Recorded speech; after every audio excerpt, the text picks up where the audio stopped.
en este decálogo. Primero, creo que ciertamente estamos viviendo una crisis que no sé si tiene precedente en la vida social española, en la vida cultural, en el ámbito familiar, en el ámbito político. Bueno, pero mi primer consejo, ¿no?, sería el siguiente. Creo que hay que prestar más atención a las causas que a los efectos últimos y a las consecuencias a las que estamos llegando. Porque claro, estamos en un momento en el que hemos llegado tan lejos que lo fácil en este momento es fijarse en a dónde hemos llegado.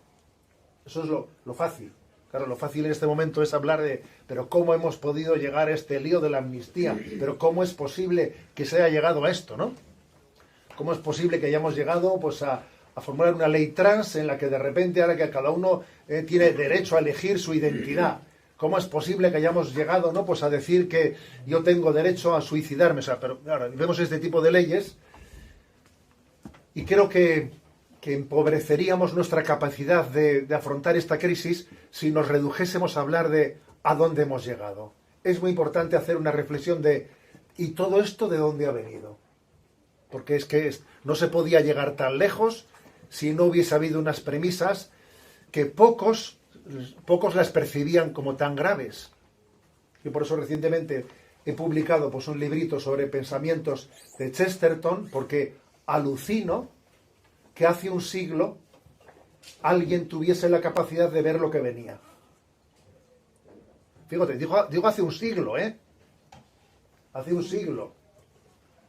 Porque a nosotros, si nos llegan a haber dicho hace 10 o 15 años que íbamos a vivir lo que estamos viviendo ahora, nos lo hubiésemos creído. Y algunos lo vieron mucho antes, ¿no? Mucho antes. La crisis de la modernidad ha sido percibida por aquellos que tenían conciencia de que cuando el hombre se desvincula de Dios y cuando Dios deja de estar presente en la cosmovisión de la vida, pues es que se empieza a desencadenar, a concatenar toda una serie, ¿no?, de desvinculaciones, concatenadas ellas, que claro, que llegan al final hasta no saber ya ni quién soy yo. Que nos desvinculamos de Dios, nos desvinculamos de nuestras raíces cristianas, de nuestra historia, nos desvinculamos del pensamiento cristiano, de la filosofía cristiana, nos desvinculamos de la propia familia. Somos unos seres desvinculados y al final la última crisis ya es desvincularte ya de tu propia identidad y ya de no saber quién eres, ¿no? Por lo tanto, yo diría, hay que prestar más atención a las causas que a los efectos, a las consecuencias últimas de esta crisis. Y sin duda alguna la causa es la secularización. La vida sin Dios, o sea, plantear la vida como si Dios no existiese, ¿no? La causa última es la secularización. Segundo punto para reflexionar. Segundo punto de este decálogo. No pensarse ingenuamente que yo estoy fuera de esta crisis y que yo soy espectador en ella, pero que a mí no me ha afectado. Si pensásemos eso, seríamos unos ingenuos, ¿no? Diciendo, hombre, yo tengo capacidad crítica frente a esta crisis. Luego, si yo la estoy viendo un poco desde fuera, a mí no me ha llegado, ¿no? O sea, yo no me siento hijo de esta crisis. Creo que si hiciésemos esa lectura, estaríamos siendo ingenuos. Esta crisis nos ha transformado más de lo que pensábamos, ¿no? Alguien formuló esa expresión de que en el fondo, con el paso de los años, es como si, o sin el paso de los años, en poco tiempo, es como si se hubiese cambiado el agua de la pecera sin que los peces se diesen cuenta, ¿no? Y eso nos ha pasado en nuestra vida, que hemos ido poco a poco bajando el listón de nuestra vida sin darnos cuenta. Yo, por ejemplo, pues lo noto mucho en el tema del sacrificio, de la mortificación, de la austeridad, pues que igual hemos sido educados en un nivel de sacrificio, de mortificación y de austeridad, pero que van pasando los años y los años y los años y dice uno, madre mía, lo que el viento se llevó, ¿sabes? Lo que el viento se llevó porque, claro, porque nos hemos ido acostumbrando a, vamos, máxima comodidad, mínimo esfuerzo, etcétera, etcétera, ¿no? Y ahora, pues si te falta el agua caliente, te pones nervioso, en la ducha. Entonces yo creo que sí que esto nos ha afectado más de lo que suponemos en nuestro orden interior, en nuestra vida sacrificada, en nuestra vida de pobreza evangélica, porque creo que esta crisis también se explica por el hecho de que el materialismo se ha apoderado de nosotros y nos ha hecho muy blandos, muy vulnerables, en el fondo. Pues nos hemos acostumbrado a una satisfacción inmediata de todos nuestros deseos, y cuando alguien pues está a merced de que sus deseos se satisfagan, se le puede manipular muy fácilmente. Y hemos ido bajando el listón de nuestra vida de oración, de nuestra vida de sacrificio, de nuestra vida de generosidad. Nos vamos acomodando, ¿no? Siempre para el mismo lado. Siempre para el mismo lado, que es el mínimo esfuerzo. Por lo tanto, no creernos, no hacer una lectura de la realidad como si yo estuviese fuera de esta crisis. No. En tercer lugar, mi primera y gran aportación, ¿no?, para responder a esta gran crisis comienza, sin duda alguna, por mi conversión personal y por fortalecer la familia. Eso que lo tengamos claro. Dice uno, ¿qué puedo hacer yo? Sabéis que hay dos famosas frases que se atribuyen a Madre Teresa de Calcuta. ¿Qué cambiaría usted de la Iglesia? Y ella dijo, bueno, yo comenzaría por cambiarme a mí misma. Eso es una respuesta de Madre Teresa. Y la segunda frase de Madre Teresa es, si quieres cambiar el mundo, vete a tu casa y llama a tu familia. O sea, también es una expresión suya formulada en un momento determinado, ¿no?, en una entrevista. A ver, eso que lo tengamos claro, ¿no? Mi gran aportación frente a esta crisis es esta, ¿no? Esta crisis también es una crisis de santos. Es que, al final, Dios ha suscitado santos en los momentos críticos de la historia para afrontar las situaciones. Y si hacemos un repaso de la historia es así. Fijaros, por ejemplo, lo que fue el siglo de oro español, o sea, pues todos los santos de la contrarreforma frente a la reforma protestante. Claro, eso fue una respuesta increíble la que se suscitó, ¿no?, en el siglo XVI con aquel florecimiento. O sea, en este momento tenemos una crisis de santos, una crisis de santidad. Entonces, mi gran aportación es mi propia conversión, que yo mantenga intacta la esperanza en que Dios va a llevar adelante su obra de santidad en cada uno de nosotros. Es mucho más fácil creer en que Dios existe, hizo el firmamento y las estrellas, que creer en que nos va a hacer santos, ¿sabes? Lo segundo cuesta más creerlo. Pero para poder hacer frente a esta crisis es importante que mantengamos intacta la esperanza en nuestra gran empresa de la santidad, que es la tarea principal de nuestra vida. No hay otra cosa más importante en nuestra vida que ella. Y en segundo lugar, ¿no?, pues nuestro compromiso de fortalecer a la familia. Esa es mi primera y gran aportación. En cuarto lugar, pues el cuarto tip de este decálogo, ¿no? A ver, frente al influjo del pelagianismo, creer firmemente que el poder de la oración es el único que puede cambiar el decurso de la historia.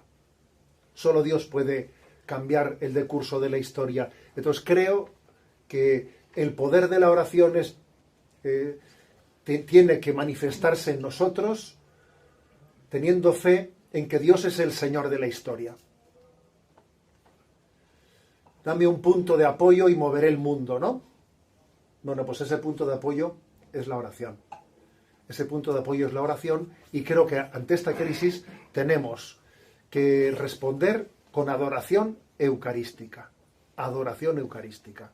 Es la respuesta proporcional para afrontar esta crisis. Las capillas de la adoración perpetua creo que son uno de los grandes legados de Benedicto XVI en la Iglesia Católica. Creo que tenemos que luchar por la adoración perpetua, porque haya capillas en las que se adore al Señor 24/7. Yo creo que deberíamos de intentar todos participar en esa adoración perpetua, porque es verdad, porque el hombre nosotros no podemos cambiar, ¿no?, el decurso de esta historia que va hacia el barranco, hacia el precipicio, y pedimos la gracia de Dios, confiamos en la gracia de Dios, nos apoyamos en la oración. Y al mismo tiempo, en segundo lugar, dentro de este mismo aspecto, ofrecemos nuestra batalla personal, la batalla personal que cada uno tiene en su santificación, que cada uno sabe por dónde le aprieta el zapato. Aquí cada uno sabemos por dónde nos aprieta el zapato. Generalmente en nuestras confesiones será reincidente, que generalmente cada uno sabemos por dónde nos aprieta el zapato. Y cada uno tiene un escenario concreto en el que acontece la batalla de la santidad. Entonces yo creo que es muy importante que tú unas tu batalla y la ofrezcas por aquellos que te han sido encomendados. Por ejemplo, yo os voy a decir que como obispo a veces digo, Señor, concédeme la gracia de unir mi batalla personal por la santidad por aquellos que me han sido confiados. Hay un texto que no quiero dejar de leerlo, que es el de Juan 17-19, que es la oración sacerdotal que hace Jesús después de la última cena. Dice: yo por ellos me santifico a mí mismo, para que ellos también sean santificados en la verdad. Es decir, que nuestra tarea de santificación está unida a la santificación de los demás. Pues hay que hacer esta lectura. A ver, si yo fuese un obispo más santo, mis sacerdotes y mis fieles lo serían más santos. La santificación del cura de Ars conllevó la de su parroquia. Entonces mi gran aportación en esta crisis es la oración de intercesión, la adoración eucarística y tomarme en serio que mi batalla, mi gran reto de santificación personal, yo lo ofrezco para que el mundo se santifique, para que mi familia se santifique, para que las almas que Dios me ha confiado se santifiquen. Repito, Juan 17-19. Por ellos me santifico a mí mismo, para que ellos también sean santificados en la verdad. En quinto lugar, hay que discernir también, en esta gran batalla cultural en la que estamos, hay que discernir cuáles son mis talentos y no enterrarlos. Eso fue el domingo pasado. Discernir mis talentos y no enterrarlos, ¿no? Y en esta gran crisis que vivimos, pues es posible que algunos tengan talentos especiales, pues de tipo político, y no hay que enterrarlos. Hacerse presentes también en la vida pública y en la vida política. A veces, pues no lo digo exclusivamente que también a través, ¿no?, de la presencia de los partidos políticos, sino también observo que también están ahí algunas iniciativas de tipo cultural que también en el ámbito político y público tienen un influjo grande, ¿no? Hay más de una, por ejemplo, pues he conocido que la semana pasada, pues los de Neos, por ejemplo, pusieron en marcha algunas iniciativas, etcétera. Cada uno que discierna, ¿no? Pero esos talentos que Dios nos ha dado, es muy importante que entendamos que depende del desarrollo de los dones que Dios nos ha dado, pues el bien común. Talentos de tipo también comunicativo. Cada uno sabrá, ¿no?, los talentos que Dios le ha dado, pero es muy importante en esta vida comunicar, transmitir. Yo me acuerdo, por ejemplo, que siendo un curita joven, pues en Zumárraga, descubrí el influjo de las cartas al director en los periódicos, ¿no? Hoy en día eso ya, tú verás eso ya, a qué suena eso. Pero en aquel momento descubrí que cuando uno compraba el periódico, y en aquel tiempo el periódico lo compraba todo el mundo, el de papel, ¿cuál era la sección del periódico que más se leía? A ver, la de cartas al director. La crónica del pueblo, La Crónica del Pueblo y la de Cartas al Director. Era lo que más se leía. Yo lo descubrí y dije, venga, vamos aquí. Y entonces yo, cuando descubrí eso, dije, a por las Cartas al Director. Venga, pim, pam, con seudónimo, sin seudónimo, con esto, con otro. Venga, ya. Venga, ¿no? Y hacía todo lo posible por ir colando todas las que podía, Ir colando todas las que podía. O sea, cada uno tiene que decir, comunicativamente hablando, qué podemos hacer.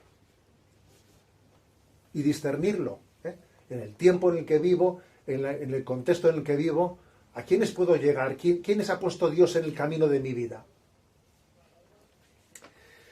Discernir, he dicho, en el mundo político, mis talentos, en el mundo comunicativo, en el mundo empresarial. El mundo empresarial creo que es un mundo muy interesante, porque en el contexto en el que estamos, es un ámbito, el de la empresa privada, en el que hay un plus de libertad. Para que un empresario, para que un trabajador pueda allí manifestarse. Hay un plus de libertad.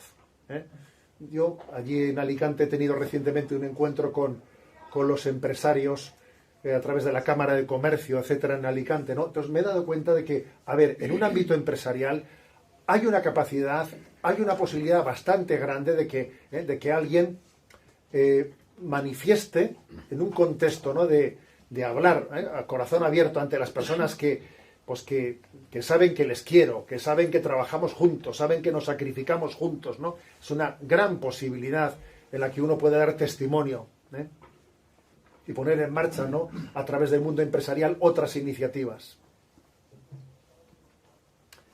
En sexto lugar, os voy a decir algo como muy concretito esto, desperezarse ante las movilizaciones, he puesto, ¿no?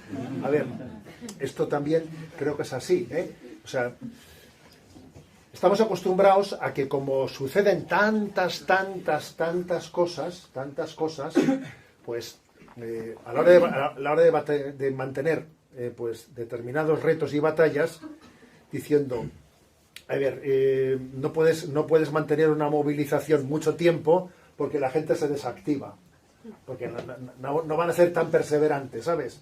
No van a ser tan perseverantes. Bueno, hago una movilización en una oportunidad, pero luego ya contamos con que existe una tendencia progresiva a la desmotivación, porque no hay perseverancia. Y eso, obviamente, el enemigo se frota las manos ante esa realidad. Se frota las manos ante esa realidad. El maligno sabe cuáles son nuestros puntos débiles, ¿no? Y yo creo que el maligno cuenta con nuestra tendencia a desactivarnos, a la no perseverancia. Y creo que tenemos que ser conscientes de que en esta gran crisis que vivimos, las movilizaciones que se hagan, tenemos que asumirlas como una llamada, como una vocación a responder. Oye, me viene bien, me viene mal. Es que tú, fíjate, este fin de semana pensaba que, a ver, un momento, jerarquía de valores, ¿sabes? Jerarquía de valores, porque obviamente la jerarquía de valores es clave a la hora de afrontar una gran crisis. Yo creo que ante lo que nos toque por delante, ¿no? Ante todos los retos que tengamos, ¿no?, las movilizaciones, todo aquello que veáis que en conciencia, pues están llamando a una movilización que en conciencia juzgáis que es adecuada y es bueno para actuar, creo que tenemos que estar atentos a nuestra pereza, ¿no? Porque además detrás de la pereza a veces se esconde algo que es peor, que es la acedia, ¿no?, que es en el fondo la pérdida de esperanza, que es peor ya que la pereza. Séptimo lugar. A ver, creo que también para afrontar esta gran crisis es muy importante, pues, distinguir una cosa, ¿no? Capacidad crítica, sí, pero amargura y quemazón, no. Porque eso yo creo que es una distinción importante. O sea, creo que Dios nos da la capacidad de afrontar esta crisis sin perder, fijaros bien, la alegría y el sentido del humor. Que yo muchas veces, por cierto, a veces cuando veo ciertas reacciones sociales, ¿no?, a veces pienso y digo, madre mía, a España le va a salvar el sentido del humor.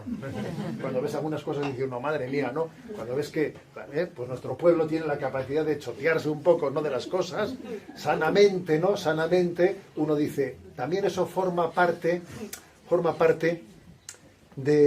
sanamente, obviamente, porque no es lo mismo que alguien tenga pues un humor pues con una ironía fina, que no que sea con un sarcasmo pues que no tiene esa inspiración cristiana, ¿no? Pero un sano humor en el fondo nace de una confianza. Un sano humor nace de quien sabe que este gigante tiene los pies de barro, como la Sagrada Escritura se dice, este gigante tiene los pies de barro y yo sé que va a caer. No soy dueño de la historia para decir cuándo y de qué manera, pero este gigante caerá. Lo que pasa es que es cierto que por delante se está llevando a mucha gente. Y entonces es dramático también, es dramático, pero al mismo tiempo también yo no dejo de hacer mi acto de confianza en el Señor de la historia. Dios es el Señor de la historia y sé que esta historia va a terminar bien pues por una causa, por una razón muy concreta. Es porque creemos en la resurrección de Jesucristo. Creemos en la resurrección de Jesucristo. La última palabra la tiene la resurrección. La última palabra la tiene la victoria de Jesucristo. Entonces yo no sé cómo, de qué manera, pero su victoria es cierta. Y eso a mí me da un tono de vida. Me da un tono de vida. Yo no me voy a... No pienso hacer una lectura amargada, pues porque verdaderamente creo que el que ve las cosas desde Dios tiene otra perspectiva. Hay un Salmo segundo, que no sé si lo conocéis, la introducción del Salmo segundo. ¿Por qué se amotinan las naciones y los pueblos conspiran en vano? Los reyes de la tierra se sublevan, los príncipes a una se alían en contra de Yahvé y de su ungido. Rompamos sus cadenas, sacudamos sus riendas. El que habita en el cielo se ríe. El Señor se burla de ellos. Es curioso eso, Es el Salmo segundo, es como diciendo, mira, madre mía, ¿no? Estamos perdiendo la cabeza, ¿no? Y creo que también nosotros tenemos que tener ese don, el don del sentido del humor utilizado como un exorcismo. O sea, yo creo que el sentido del humor tiene una capacidad de exorcizante, exorcizante de la pérdida del sentido común, y de muchas cosas más, ¿no? Cuento, por ejemplo, la anécdota. Yo recuerdo que en el País Vasco hizo mucho bien el grupo humorístico de Vaya Semanita, que algunos lo conocéis. A ver, hizo mucho bien. Yo recuerdo algunos sketches de ellos, bueno, algunos se metían conmigo, pero vamos, bien. Pero hizo muchos sketches que la verdad es que eran muy buenos, ¿no? Y me acuerdo, por ejemplo, de uno que estaban pues, parodiando un atraco, ¿no? Un atraco allí en un banco de Bilbao. Y entonces sale un ladrón, un asaltante, y entonces le dice en euskera, ¿no? Le dice con la pistola al empleado del banco, le dice en euskera, manos arriba, esto es un atraco. Y el otro dice, perdone, ¿me podía hablar en castellano? Es que todavía no se viene a hablar en vasco y tal. Y el otro, yo tengo derecho a atracar en euskera. Entonces, bueno, ahí se monta un lío, porque el otro tenía derecho a que el atraco fuese en euskera y no en castellano, ¿no? Entonces, claro, yo veía aquella juerga, aquel reírse de eso, ¿no? Y decía, este humor es sano. Este humor es sano porque está de alguna manera relativizando las idolatrías nuestras. Hacemos idolatrías y luego viene alguien que tiene sentido del humor y las pone en su sitio, ¿no? Las pone en su sitio. Bien, pedidle a Dios ese don, de tener un santo sentido del humor que venga de la confianza en Dios. La victoria es suya. Nosotros sabemos esperar, y sabemos también discernir de qué manera los signos del reino de Dios se van haciendo presentes aquí y allá. En octavo lugar, también tenemos una esperanza escatológica, porque la última palabra la tiene Dios. He hablado de que la última palabra es resurrección, y la última palabra es la parusía. Dios vendrá como juez de vivos y muertos, y la última palabra son las postrimerías, es cielo, infierno y purgatorio. A ver, y tener eso claro es muy importante.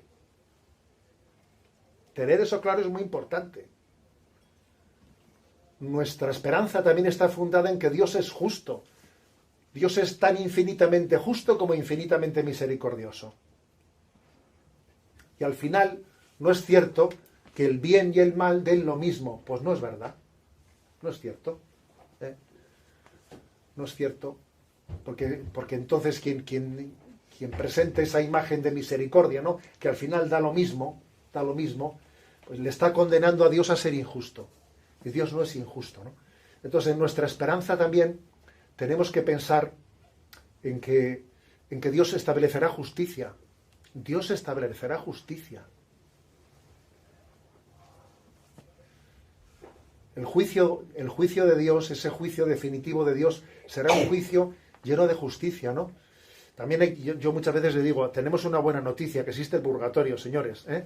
Y el purgatorio pues no deja de ser un don de la misericordia de Dios para que los que nos sabemos imperfectos y pecadores, pues Dios complete después de esta vida, más allá de la muerte, la obra de santificación en nosotros, ¿no? Bendito purgatorio, al que también en esta vida tenemos que intentar adelantar la purificación, ¿no? Pero confiamos en que esa misericordia de Dios va a acontecer, ¿eh? Y sobre todo sabemos que Dios es la justicia infinita. Luego nuestra esperanza en la victoria definitiva del bien sobre el mal es definitiva. Dios vendrá como juez de vivos y muertos, ¿no? En noveno lugar, y lo dejo un poco viendo también toda esta asamblea que estamos aquí presentes, ¿no? Creo que otra clave es el que vivamos este tiempo, cómo afrontar esta gran crisis, la vivamos en cenáculo. Esto es un pequeño cenáculo. Aquí estamos una buena cuadrilla. ¿Sabéis cuántos cuenta Hechos de los Apóstoles? Hechos de los Apóstoles. ¿Alguien se sabe esta pregunta? ¿Cuántos estaban reunidos en el cenáculo el día de Pentecostés? Eso lo dice Hechos de los Apóstoles. Dice que eran 120. Eso lo dice Hechos de los Apóstoles. Que eran 120 los que estaban en aquella sala. Generalmente solemos pintar a los 12 apóstoles y a María, ¿no? Pero no. Hechos de los Apóstoles dice que eran 120. ¿Por qué subrayo esto? Porque creo que sin duda alguna una de las claves para afrontar esta gran crisis es los lazos de fraternidad que tenemos que establecer entre nosotros. A ver, nos tenemos que ver, nos tenemos que apoyar. Yo tengo que tener personas de referencia. No puedo abordar esto en soledad. Yo no puedo ser una familia aislada. Es muy importante qué referencias tengo. ¿Qué referencias les enseño a mis hijos? Los lazos de fraternidad hay que cuidarlos. También este encuentro que estamos haciendo aquí tiene su qué, ¿no? O sea, es decir, es complicarse la vida, pero yo pienso que nos tenemos que estar dispuestos a complicarnos la vida para fortalecer los lazos entre nosotros. Necesitamos personas de referencia. De este aprendo esto, de este aprendo lo otro, de este aprendo lo otro. A mí muchas veces cuando me han preguntado por mi vida, pues yo he respondido, a ver, Dios se sirvió principalmente de los compañeros que yo he tenido.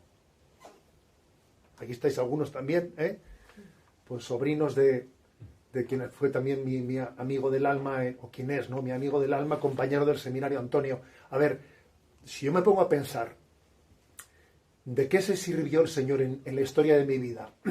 Pues para formarme y para forjarme, no lo dudo, mis compañeros.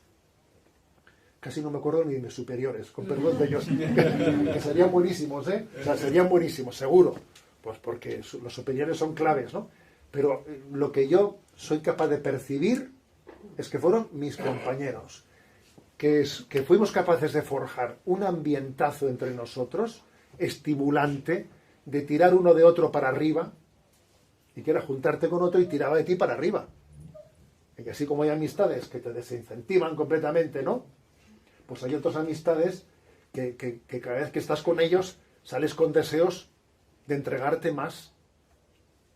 Y eso en mi caso fue definitivo. Y eso es definitivo para todo el mundo, O sea, dime con quién te juntas y te diré quién eres. O sea, entonces yo creo que esta gran batalla es clave que invertamos tiempo, esfuerzo en con quién me encuentro, con quién me enriquezco. Y eso supone vencer la pereza una vez más, porque ya sabemos que cuando estamos con los niños y con todo, ponte en marcha un fin de semana, vete a no sé dónde que dicen que hay un encuentro. A ver, es que uno dice, oye tú, que es el fin de semana, déjame un poquito respirar, que quiero hacer zapping, tumbar, Claro, luego viene la pereza y entra en colisión con esto que estoy diciendo. Pero es muy importante esto, ¿eh? Caer en cuenta de que hay que, en esta gran batalla, la soledad, ¿no? La soledad nos hace un gran daño, ¿eh? Yo a veces he puesto ahí en un ejemplo de San Juan Crisóstomo, dice él, mirad las fieras cómo atacan al rebaño, dice él. Provocan la estampida, ¿no? Y se fijan en a quién han conseguido descolgar. Dice, y entonces van a quien se ha descolgado. Y van a por él, al que se ha descolgado. Y además, echando la imaginación, dice, y además le agarran por el cuello para que no pida ayuda, dice, ¿no? Eso dice San Juan Crisóstomo, fíjate, ¿eh? Los primeros siglos de la vida. O sea, es decir, sí, si nos descolgamos, somos vulnerables. O sea, necesitamos ayudarnos, necesitamos lugares de cenáculo. Lugares de cenáculo en los cuales nos juntemos, oremos, compartamos, manifestemos nuestras inquietudes, nos escuchemos, compartamos intuiciones. Y por último, dejo el punto último para el final. Por último, pues mira, lo último es esto, que es el Santo Rosario. Yo creo que en este momento tan difícil que vivimos nos tenemos que agarrar al Rosario y hacer del Rosario el instrumento de petición y de intercesión, por activa, pasiva y perifrástica, ¿no? Pues en el fondo esa batalla de Lepanto, ¿no? Que en nuestra historia tuvo el Rosario como palanca de intercesión, para que aquella gran batalla cayese en favor de la cristiandad. En este momento esta batalla bastante más difícil que la de Lepanto, ¿no? Porque el enemigo lo tenemos muy dentro de nosotros, muy dentro de cada uno de nosotros, ¿no? Para poder dar esta batalla, sin embargo, el remedio es el mismo. Es el Rosario. Creo que el Rosario es clave y definitivo. Permitidme que os voy a compartir una de esas cosas que se me han quedado así grabadas en mi memoria, ¿no? Yo era un cura muy jovencito, cuando un domingo a la tarde me llamaron que había habido un atentado, habían disparado a un guardia civil en Ordicia, ¿no? En un bar, y claro, le habían pegado un tiro en la nuca, y yo me fui corriendo cuando pude, ¿no? Pero fui testigo de algo que me pareció increíble, ¿no? Que es que aquel hombre, en el momento en que cayó, supongo que moriría con muy poco tiempo, pero tuvo el tiempo, fíjate, de llevarse la mano caído al bolsillo y de agarrarse al rosario. Yo cuando fui allí y le di la unción, ¿no? Dije, se ha agarrado al rosario. Dije, ostras. Me pareció que era un signo clave y determinante, ¿no? Creo que tenemos que agarrarnos al rosario y hacer de él nuestra santo y seña.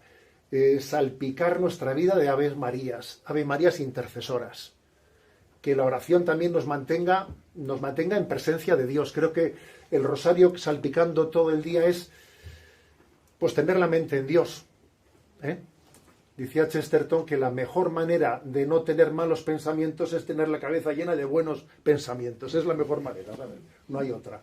Luego yo creo que si queremos purificarnos de rencores, de vanidades, de cabreos, o sea, a ver, tenemos que vivir en presencia de Dios, y creo que para eso el rezo del Santo Rosario es clave.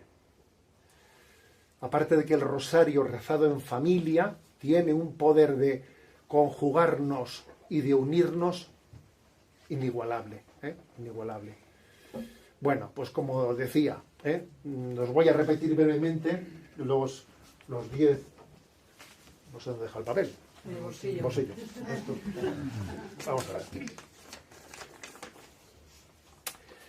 Prestar más atención a las causas que a los efectos de la crisis. Segundo, no creerse que yo estoy fuera de la crisis. Tercero, mi primera y gran aportación es mi conversión y fortalecer la familia.